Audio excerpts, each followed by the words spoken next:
Chers amis des mots, bonjour, je vous retrouve pour une troisième vidéo sur le thème de ma vie d'auteur, mieux me connaître. Au moment où je vous parle, je n'ai pas encore bien déterminé comment je vais découper ces vidéos, donc excusez-moi de ne pas avoir vraiment de thème, mais j'avais quand même séparé les questions pour les différencier un petit peu des autres. Les autres étaient vraiment, comme vous le verrez sur mes deux précédentes vidéos, ciblés sur mon rapport à l'écriture, d'où vient ma passion, comment j'écris, où j'écris. Tandis que là, j'ai autant des questions sur comment je me sens et comment je m'assume en tant qu'auteur, en termes global plus général sur la littérature aussi. Et puis, il y a des questions tout à fait personnelles sur mes goûts, sur ma vie privée. Donc, je voulais quand même différencier un petit peu celle-ci. Pour rappel du concept, je vous laisse voir mes deux autres vidéos, mais en gros, je vous avais demandé de me poser des questions, soit sur ma vie d'auteur, soit sur le fait de mieux me connaître. N'hésitez pas à m'en poser d'autres. À nouveau, c'est pas parce que je fais ce type de vidéo en une seule fois que je suis pas du tout ouverte au reste des questions que vous pourriez me poser. D'ailleurs, je suis toujours très enthousiaste de le faire. Ça me fait réfléchir sur moi-même. Ça me fait me sentir plus proche de vous, donc n'hésitez vraiment pas. Pour aujourd'hui, du coup, j'ai une question de Kiran que j'ai rencontré sur Scribd, seul garçon de Scribd qui lit pour l'instant mon roman. Donc je suis très contente d'avoir l'avis d'un garçon sur mon roman puisqu'il y a des garçons dedans. Pour l'instant, j'ai plutôt des bons retours, donc merci Kiran.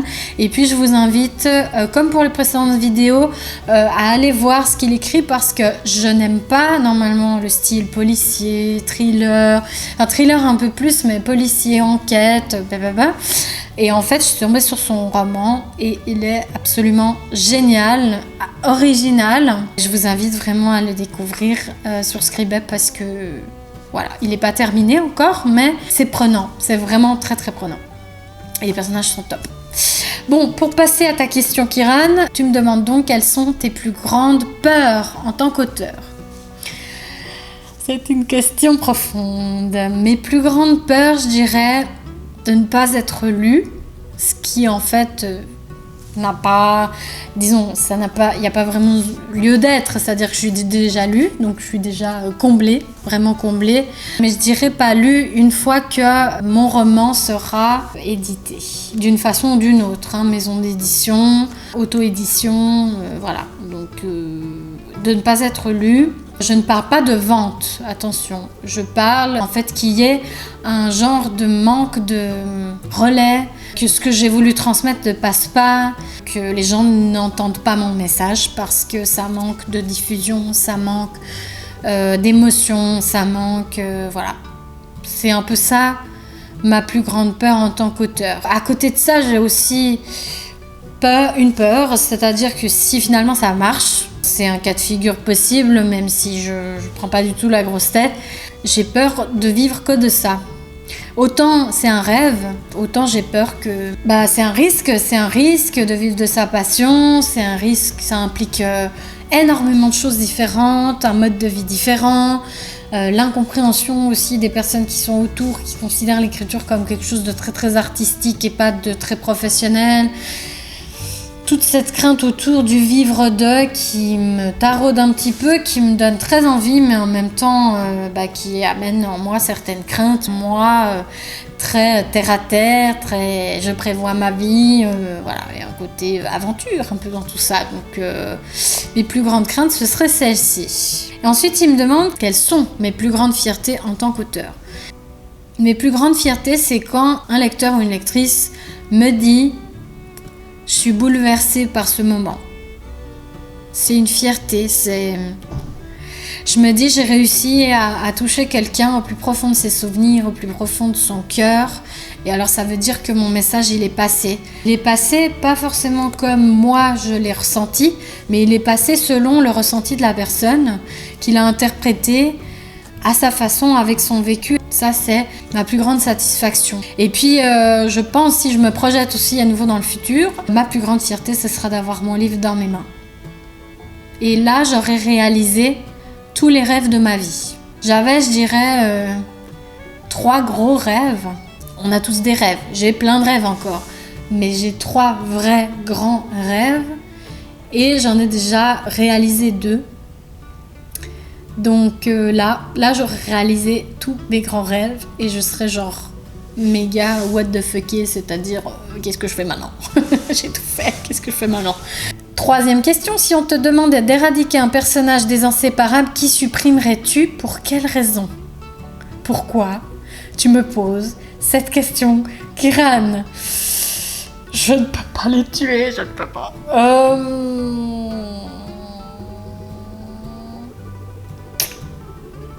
J'ai 4 personnages principaux dans Les Inséparables, donc Émilie, Abigail, Quentin et Sébastien.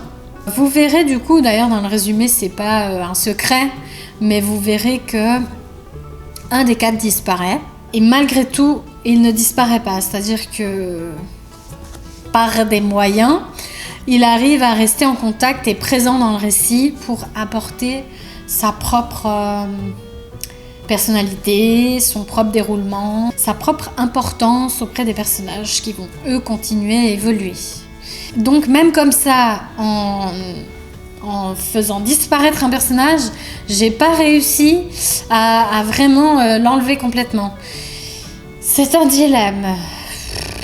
Je vais tricher. Si je devais supprimer des personnages, un personnage,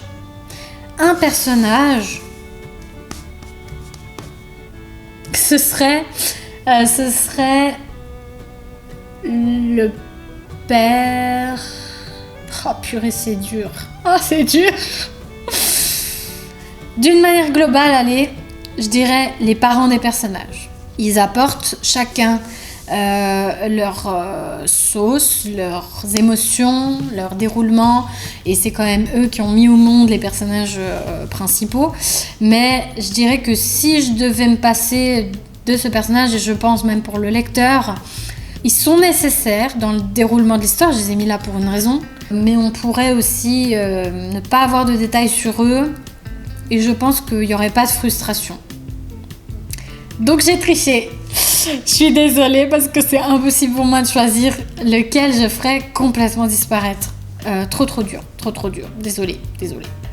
Un jour je répondrai peut-être à cette question. 4e question de Kiran. As-tu déjà eu honte de dire à tes proches ou à voix haute que tu étais auteur? D'abord, j'ai trouvé cette question bizarre. Pourquoi il faudrait avoir honte d'être auteur? Puis après, j'ai réfléchi et en fait, comme je le disais avant, le métier d'auteur, quand je dis aux gens que j'écris, d'abord ils ont des genres d'étoiles dans les yeux, et après il y a tout de suite la question qui vient, mais t'as déjà édité? Et je sais pas, il y a un genre d'amalgame comme ça autour de la profession d'écrivain. Je me définis pas en tant qu'écrivain, parce que je suis pas dans le monde professionnel encore d'écrivain, je reçois pas de salaire pour ma production. Mais en tant qu'auteur, je sais pas, il y a ce côté waouh, c'est incroyable, comment tu fais pour écrire? Moi, je serais incapable d'écrire comme si c'était un talent venu du ciel. Comme le disait Jacques Brel, donc, je suis assez dubitative sur la notion de talent. Oui, on peut avoir un feu sacré naturellement, écrire des belles lignes, etc. Mais quand même, le métier d'auteur, c'est un métier. Et les gens font un petit peu la confusion, c'est-à-dire ils se disent oui, c'est génial d'écrire et tout, mais à partir du moment où on introduit cette notion de gagner sa vie avec, il y a tout de suite un truc bizarre qui s'installe, du genre elle fait vraiment ce qu'elle aime, je pense. Du coup, c'est pas difficile. D'un coup, ça devient pas difficile de gagner sa vie avec sa passion. Pourtant, il y a plein de gens sur la Terre qui gagnent leur vie en faisant ce qu'ils aiment, et ça pose pas de question. Par contre, du domaine artistique, d'un coup, on comprend pas que ça ait de la valeur. D'un coup, on comprend pas... Voilà. Bon, bref, c'était pas la question. Donc, est-ce que j'ai déjà eu honte de dire à mes proches ou à voix haute que j'étais auteur? Honte, non, peut-être, mais une certaine réticence. Notamment quand j'ai rencontré Gilles Le Gardinier l'année passée, j'ai vraiment attendu. Puis c'est même mon chéri, en fait, qui a dit à cet auteur extraordinaire que j'écrivais, parce que je n'osais pas le dire en fait. C'est comme si je me sentais pas légitime devant lui, de dire que j'écris. Et en fait, il m'a tellement valorisée, il m'a dit, mais c'est... d'ailleurs, il m'a posé cette question, est-ce que j'étais éditée? Pourtant, il m'a pas du tout dévalorisée, il m'a dit, allez jusqu'au bout, il n'y a pas de temps perdu passé à écrire, enfin. Il m'a vraiment encouragée dans cette démarche. Et en fait, je pense qu'on ne devrait pas hésiter à dire qu'on écrit, c'est pas honteux. Après, c'est sûr qu'il y a des personnes qui ont de la peine à accéder au fait que c'est du travail. Quand je dis non, aujourd'hui je peux pas sortir ou je peux pas, j'avais vraiment prévu d'écrire, etc. Ou là je suis portée par quelque chose, je peux pas m'arrêter. Les gens comprennent pas toujours. Les gens comprennent pas toujours et que non, on peut pas interrompre notre lancée pour se distraire, même si c'est une passion. Dernière question de Kiran. À tes yeux, est-ce que la littérature t'a changé? Si oui, que t'a-t-elle apporté? Alors j'en parlais un peu dans mes précédentes vidéos du genre. À mes yeux, est-ce que la littérature m'a changé? Oui. C'était un refuge pour moi de lire et écrire. À des moments vraiment très difficiles, notamment de mon adolescence. Les mots blessent, les gestes, les regards blessent pour la vie.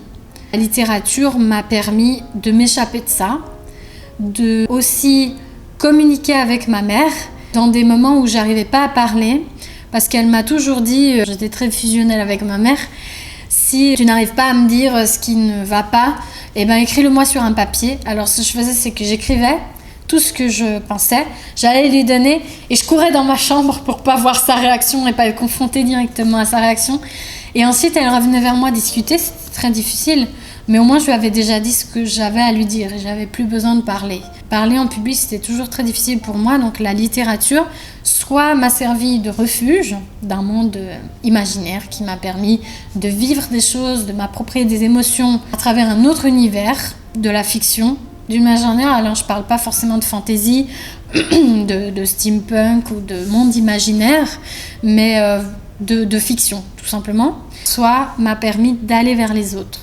Encore aujourd'hui d'ailleurs, je vais vers les autres, je poste sur internet mes 3 premiers chapitres de mon roman sur le blog. C'est pour avoir un contact, c'est pour avoir un échange et je pense que ce sera comme ça toute ma vie en fait. C'est un lien merveilleux que j'ai développé avec une entité extraordinaire et qui me permet aujourd'hui de créer du lien avec les gens et entre les gens. Donc c'est un rêve quoi, c'est vraiment beau, donc ça m'a apporté ça, beaucoup. Ça aussi, ça m'apporte beaucoup de fierté de pouvoir faire ça, de créer du lien entre les gens avec l'écriture, avec la littérature. Question ensuite d'Adeline. Adeline qui m'avait déjà posé des questions, elle m'a posé une ribambelle de questions, merci à toi, ça m'a fait très plaisir d'y répondre. Elle me dit, donc là c'est plutôt des questions personnelles, donc que voulais-tu faire comme métier quand tu étais petite? Je suis passée par plein de cases différentes, plein de métiers différents. Le fil conducteur, c'était l'écriture. Au fond, je pense que j'ai toujours voulu écrire, être éditée, vivre de ça. Mais avant ça, je voulais être vétérinaire. Et il faut savoir qu'en Suisse, quand on veut faire l'école vétérinaire, il faut aller la faire en Suisse allemande. Et pour moi, c'était pas possible. Il y a une citation qui dit « La vie est trop courte pour apprendre l'allemand ». Je pense que c'est une des langues les plus difficiles avec le français, à apprendre en tout cas, à écrire voilà, et à parler. C'est une langue qui m'a toujours semblé pas logique. Voilà. J'ai eu beaucoup de peine avec cette langue, donc en fait je me suis stoppée là. J'aime beaucoup les animaux toujours, mais je me suis dirigée vers autre chose. Et voilà, donc écrire, c'était ça que je voulais faire. Et si un jour j'arrive à réaliser ce rêve d'enfant, je serais vraiment très heureuse. Ensuite, elle me demande, Adeline, si j'ai des chats. Alors, à la base, je voulais aller les chercher pour vous les montrer, mais ils feront l'objet d'une autre vidéo, je pense. Donc oui, j'ai 2 chats qui sont frères et sœurs, mais qui ne se ressemblent pas vraiment, qui sont croisés siamois. J'ai une femelle qui s'appelle Liluna, parce qu'on ne pouvait pas choisir entre Lilou et Luna, donc Liluna, et un petit mâle qui s'appelle Oreo, parce qu'il a les mêmes couleurs que ce fameux biscuit, et il a une petite tache de lait sur la bobine. Trop fou. Ensuite, elle me demande si je suis fan de jeux de rôle. Alors, comme je l'ai dit dans ma précédente vidéo, j'ai surtout fait du jeu de rôle sur forum. Donc, sur forum, ça consiste à écrire dans un univers donné, créer des personnages. C'est le même principe que des jeux de rôle de plateau, sauf que c'est tout toute une plateforme écrite. Donc il y a parfois des caractéristiques de personnages, parfois des dés à lancer, c'est des dés virtuels mais des dés quand même. Donc j'ai commencé le roleplay écrit à l'âge de 12 ans. C'était un contexte particulier, un garçon que j'aimais bien m'a montré cette plateforme-là et en fait j'ai pas arrêté, c'est la première année, en fait 2018 j'ai arrêté le roleplay. Pas définitivement, probablement que j'y reviendrai une fois. J'ai arrêté parce que le forum sur lequel je faisais du roleplay a fermé. Et du coup, j'ai voulu me concentrer sur l'écriture individuelle sur laquelle je ne me concentrais pas depuis plusieurs années. Donc ça m'a donné l'occasion vraiment de faire naître les inséparables et de continuer à le faire aujourd'hui. Je pense que si j'avais continué le roleplay, j'aurais pas pu m'y consacrer autant. Autrement, j'ai du coup essayé des jeux de rôle, des véritables jeux de rôle, notamment avec un ami à moi qui était MJ, donc maître de jeu. J'ai essayé sur le format Donjons et Dragons qu'il a un petit peu customisé avec ses propres préférences à lui. Et en fait, on a fait ça par internet puisque il habite en France et moi en Suisse, donc il a rassemblé sa bande de potes. On a créé nos personnages avec mon chéri. Du coup, on a fait ça par chat interposé, donc c'était très particulier. On était là sans être là, c'est-à-dire par exemple on n'avait pas de cartes, donc les gars nous décrivaient les cartes du donjon, etc.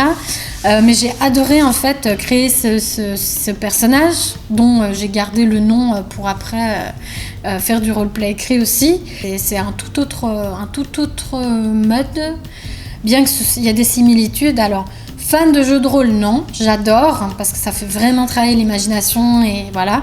Par contre, c'est vrai que je préfère quand même le roleplay écrit parce qu'il n'y a pas cette spontanéité d'improvisation où il faut absolument choisir là dans le stress, oh là là, sinon tu meurs.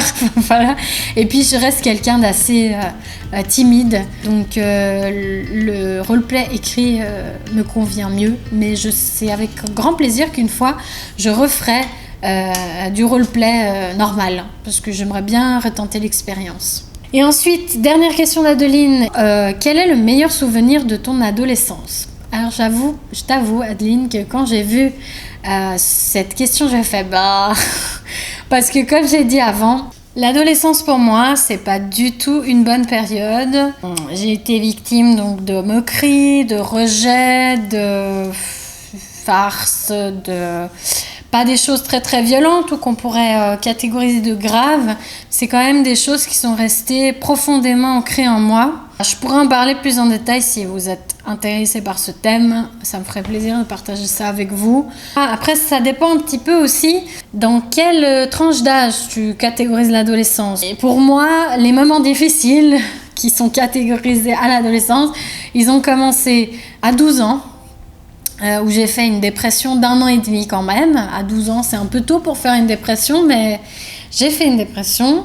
J'ai mis beaucoup de mois à sortir de là. Jusqu'à, je dirais, mes 15 ans. En tout cas, c'était difficile. Après, je suis entrée dans une autre école qu'on appelle l'école de culture générale à Genève, qui permet d'accéder à d'autres écoles supérieures. Là, ça allait déjà mieux, mais c'était pas encore ça. Quand c'était la fin de l'adolescence, j'en sais rien, mais quoi qu'il en soit, j'ai commencé à aller mieux, surtout quand j'ai rencontré mon chéri de maintenant. Et donc vers 18 ans, je l'ai rencontré. Lui aussi, il a morflé avec moi. Je l'ai fait attendre longtemps parce que j'avais des blocages, j'ai dû travailler sur moi, qui me rendait malade. Donc voilà, je dirais, si on comprend que 18 ans, c'est encore l'adolescence, alors c'est celui-là. Mon meilleur souvenir, c'est la rencontre avec mon chéri. Parce que même si c'était difficile au début, tout de suite, on a su qu'on était bien ensemble et qu'on ne voulait plus se quitter. Et on allait faire un bout de chemin, quoi. Et il s'est obstiné. Et j'arrête pas de lui dire, mais vraiment... Il m'a sauvé la vie, pas seulement amoureusement parlant, mais dans tous les sens du terme, parce que c'est grâce à lui que je me suis ouverte tout simplement. Je suis devenue moins timide, j'ai dépassé des limites, j'ai dépassé beaucoup d'épreuves qui étaient vraiment ancrées en moi. J'ai commencé à me questionner aussi sur les liens que j'avais avec mon père, qui étaient un petit peu difficiles. Donc oui, si l'adolescence s'arrête à la scolarité obligatoire en Suisse, qui est à dire 15 ans, eh bien les meilleurs souvenirs que j'ai, les seuls meilleurs souvenirs, c'est avec ma meilleure amie, quand on n'était pas avec les autres, quand le samedi soir on allait l'une chez l'autre, donc on était voisines de palier, et qu'elle venait me chercher pour aller voir la trilogie du samedi. Désolée Adeline, j'ai pas beaucoup de bons souvenirs d'adolescence, malheureusement. Il y a des rencontres, des expériences, mais pas de bons souvenirs. Voilà. Il y a encore Parallèle, dont je parle dans une précédente vidéo, qui m'a posé encore une question.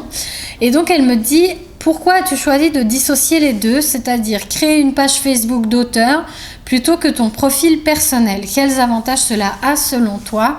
Je vois l'avantage que sur ma page d'auteur, je partage tout ce qui est lecture, vie d'auteur, romans, vidéos, etc.